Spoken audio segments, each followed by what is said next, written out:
program on Friday Hills. When Peter Garrett abruptly terminated the government's beleaguered home insulation program on Friday Hill, so axed another controversial federal scheme, the Green Loans program. Under this scheme, people could get a free energy assessment of their home and then apply for a 4-year interest-free loan to finance improvements to their energy efficiency. More than 200,000 homes have already been assessed, but only around 1,000 loans have been approved, with claims that the program has been mired in bureaucratic blockages. Now the loans themselves have been scrapped and thousands of people who trained as assessors fear they'll go broke. Matt Peacock reports.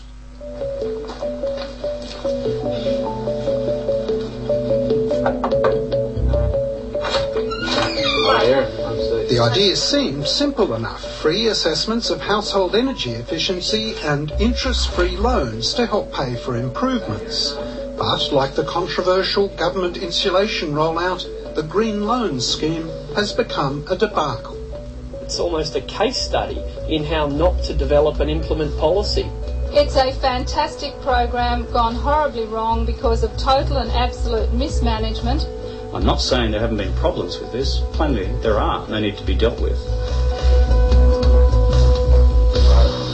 I usually look at the bills first to see how fair compared to other Victorians. Under the scheme launched last July, any household could receive a free home inspection by an accredited assessor who'd highlight the areas where the home's energy efficiency could be improved.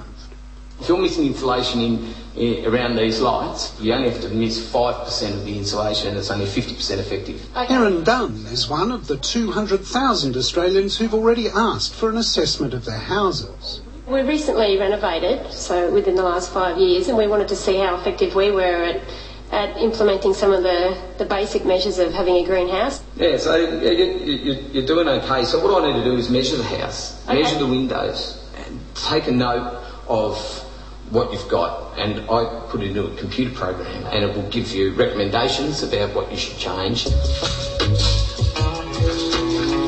But soon after its launch, the Green Loans scheme ran into trouble. Newly accredited house assessors, like the former building industry worker Steve Jenkins, now find it impossible to make ends meet. I'm going to give this up as a full-time idea. It's too difficult, it's too hard, it's basically not working as a sustainable income.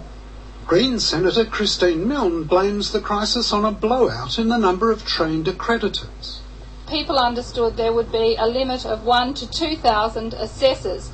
People made business cases based on 360,000 assessments, 2,000 assessments over 3 to 4 years and worked out there was a viable business for them.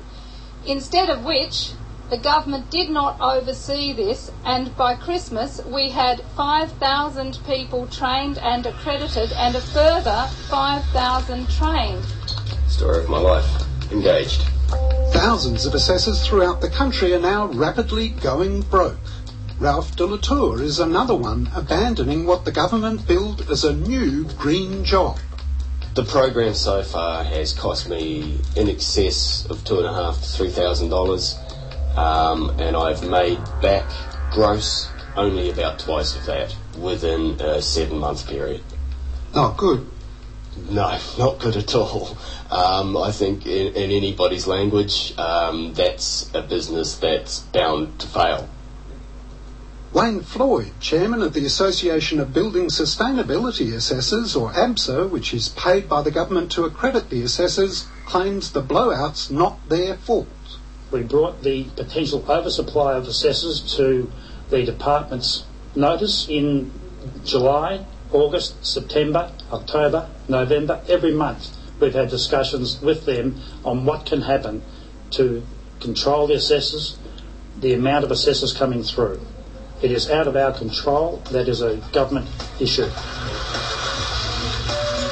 On Friday, when the Environment Minister Peter Garrett pulled the plug on his beleaguered insulation program, he also announced sweeping changes to the Green Loans program, imposing a cap of 5,000 assessors. The government's announcing today a series of changes to the environmental programs of the government to boost safety and to improve environmental performance. The government never promised assessors that they would get work under the program. What we said is that we would provide a certain number of assessments, and now I've tripled that. But what about the other thousands and thousands of assessors who have not yet been accredited, but they've paid for their training? They're going to be left high and dry. The government's also now scrapped the interest-free loans. Of 200,000 households so far assessed, a little more than 1,000 people have taken a loan under the program. But more than 100,000 people have yet to receive their crucial paperwork back from the government. And for them, it may now come too late. In relation to those that have received that paperwork and have processed the loans and taken an application, obviously that will be the process that's underway. In relation to those that haven't, the government's made its decision that it's going to concentrate on assessments at this point in time, not on the loans component. This is the government punishing people through its own inadequacies and inefficiencies. When are people going to get the reports they need? This whole thing is riddled with anomalies, it's riddled with problems, it's riddled with unfairness, and I think that the unfairness cuts all ways here. Monitoring of how the money's been spent from the loans already approved is inadequate, according to the Australia Institute's Richard Dennis. There's huge scope for deliberate or inadvertent rorting of this, because a lot of people are going to get the $10,000 loans, and to be generous, maybe they'll just be a little bit slow in getting around to installing those green investments in their home. We have reverse cycle ducted air conditioning through. Already the government set up an inquiry into the stampede of assessor training courses that sprung up under the scheme, some promising unrealistic earnings. For the existing home assessors like Ralph de la Tour, there's still doubt they can make a living from the limited assessments they can book on the department's notoriously slow call centre.